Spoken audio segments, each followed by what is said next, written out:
懷孕期求救打鼻鼾如何影響胎兒嘅健康？喺呢個懷孕期，睡眠嘅品質對於孕婦同埋胎兒嘅健康都係非常之重要嘅。然而有許多嘅孕婦喺呢個睡眠嘅時間咧，都經常係打鼻鼾嘅，有時可能咧會影響到睡眠。咁樣如果孕婦打鼻鼾，點樣先可以有保證良好嘅睡眠呢？喺呢個視頻當中，我哋將會同你分享一啲嘅解決打鼻鼾問題係有效嘅方法。首先，我哋需要了解打鼻鼾嘅原因啦。鼻鼾係由呼吸道受阻而引起嘅，可能係由於鼻子嘅擠塞啦、扁桃腺肥大啦，或者係肥胖等嘅原因係導致嘅。喺呢個懷孕期咧，鼻子嗰個堵塞嘅情況亦都可能係增加比較頻密嘅同埋普遍，因為咧孕婦嘅荷爾蒙水平可能會引致咧鼻腔裏邊嘅鼻黏膜就腫脹。其次，我哋需要認識到打鼻鼾可能會影響孕婦嘅睡眠嘅質素。如果打呢個鼻鼾太嚴重嘅話咧，亦都可能導致孕婦嘅睡眠不足啦、疲勞啦，同埋情緒不穩定等等嘅問題嘅。另外，打鼻鼾亦都可能會影響胎兒嘅健康，導致體重出生好低啦，同埋有其他嘅併發症嘅。最後，我哋係需要提供一啲嘅解決打鼻鼾問題嘅方法嘅。孕婦可以嘗試改變睡姿，用枕頭支撐頭部，令到鼻子嗰個通氣，或者係其他嘅呼吸輔助器嚟幫助，或者係進行呼吸練習等等嘅方法。如果打鼻鼾嚴重嘅話咧，孕婦應該及時去諮詢醫生，並且進行必要嘅檢查同埋治療。總之，懷孕期打鼻鼾可能會影響睡眠同埋胎兒嘅健康，但係有許多有效嘅解決方法可以幫助孕婦係緩解打鼻鼾嘅問題。希望呢個視頻能夠讓你更加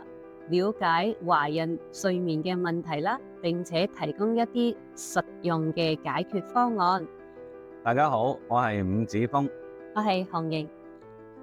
好多謝大家對我哋嘅信任同埋支持。我哋呢個頻道有一份使命感，我哋唔講就冇人講啦。我哋會繼續保持一份講真話、說真相嘅初心，沿途就會有更加多人結伴，一齊討論懷孕期嘅種種資訊。就請你哋訂閱、點讚同埋將我哋嘅視頻分享出去。我哋還會繼續提供胎教懷孕期間嘅母親有關胎教懷孕種種嘅問題同埋資訊，幫助兄弟姊妹們有一位聰明、活潑可愛嘅寶寶，給予胎教懷孕母親智慧同埋力量，協助寶寶成長嘅生命旅程。紅瑩師傅啊，你能否介紹其他減少打鼻鼾嘅方法呢？當然啦，有啲使用呢個鼻腔嘅擴張機外咧，仲有其他一啲嘅方法可以減少啲嘅打鼻鼾嘅。以下咧就有啲可能有用嘅方法啦，例如調整你嘅睡姿啦，喺瞓覺嗰陣時盡量保持側臥嘅姿勢，有助於減輕呼吸道嘅壓力，減少打鼻鼾嘅可能性。保持適宜嘅體重，肥胖亦都係導致打鼻鼾嘅一個常見嘅原因，所以要保持適宜嘅體重，可以減少打鼻鼾嘅可能性。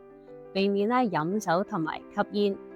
酒精同埋香煙都會導致呢個喉部同埋舌頭嘅鬆弛，增加打鼻鼾嘅可能性。因此應該係避免或者係減少就係飲酒同埋吸煙。練習口腔嘅鍛煉，練習一啲口腔嘅運動啦，例如張嘴、閉嘴巴等等，亦都係有助於加強口腔嘅肌肉，減少喉部組織鬆弛嘅可能性。使用枕頭，使用特殊嘅枕頭，例如抬高嗰個頭部嘅枕頭啦，或者係支撐頸部嘅枕頭啦，有助於改善呼吸，並且減少打鼻鼾嘅可能性。另外就要諮詢醫生啦。如果鼻鼾非常之嚴重咧，或者係影響呢個睡眠咧，應該諮詢醫生嘅意見，以便了解更多嘅治療方法，例如手術啦，或者係口腔嘅置入物等等。總之，減少打鼻鼾係有好多嘅方法，包括調整個睡姿、保持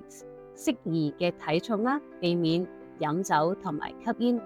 練習口腔嘅鍛煉，使用枕頭等等。如果鼻鼾嘅問題非常之嚴重咧，或者係影響睡眠，應該諮詢醫生嘅建議，以便了解更多嘅治療方法。我哋響 email 咧都斷斷續續收到一啲網友嘅留言，好想知道我哋嘅胎教保鑑係乜嘢嚟嘅。咁胎教保鑑咧係重組胎兒生命嘅 DNA， 通過胎教嘅氣功，從調理氣機、音樂嘅元素、營養去保護個胎兒，修身養氣，以內修為主，注重身心嘅調和啦，強調生命之根在於氣，到母子嘅心靈感應， BB 嘅四肢發育健全，再到養育成才，胎教培育生命，子女健康快樂嘅成長，創造智慧嘅上等 BB。紅瑩師傅啊，有啲網友咧想知道咧點樣先可以正確使用鼻腔擴張器喎？使用呢個鼻腔嘅擴張器咧，係減少打鼻鼾嘅一種嘅方法嚟嘅。下面咧就係有呢個正確嘅使用咧呢個鼻腔擴張器嘅步驟，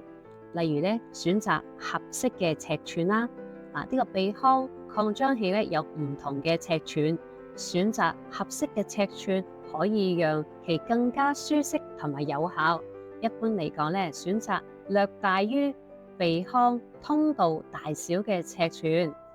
清潔鼻子啦，喺呢個使用呢個鼻腔擴張器之前咧，需要清潔鼻子，以確保鼻子內部冇任何分泌物或者係其他嘅阻塞物。插入呢個鼻腔嘅擴張器，將呢個鼻腔嘅擴張器插入嘅鼻腔裏邊，注意唔好插得太過深，亦都唔好過於緊密，以免造成不適。調整好嘅位置，喺呢個插入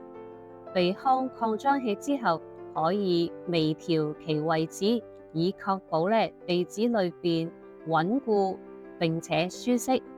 使用嘅時間一開始可以每一日使用嘅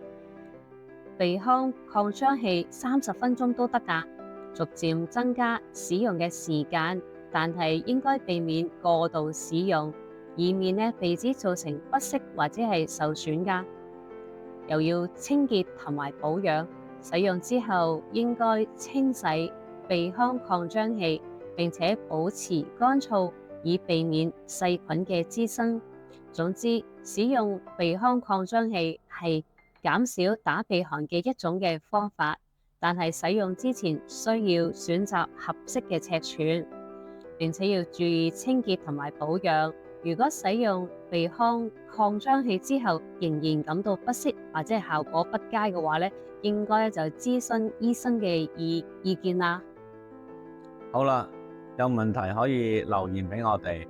只要你今日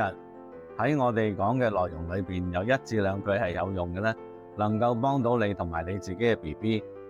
懷孕胎教同埋人生覺得好一些，我哋就心滿意足。喺呢個頻道嘅存在係專門培養上等嘅 BB 成長學習嘅過程，提供一套古法胎教保鑑，已經有30多年嘅經驗，同時幫助社會上面嘅痴男怨女尋找美滿姻緣。我哋仍然係呼籲你哋係訂閱啦，我哋嘅頻道，然後打開小鈴鐺，無私嘅把影片分享出去，留言俾我哋真心嘅祝福。這一部嘅影片點讚嘅兄弟姊妹們，早日培養上等 BB 寶寶。好啦，下次見，不見不散，拜拜拜。拜。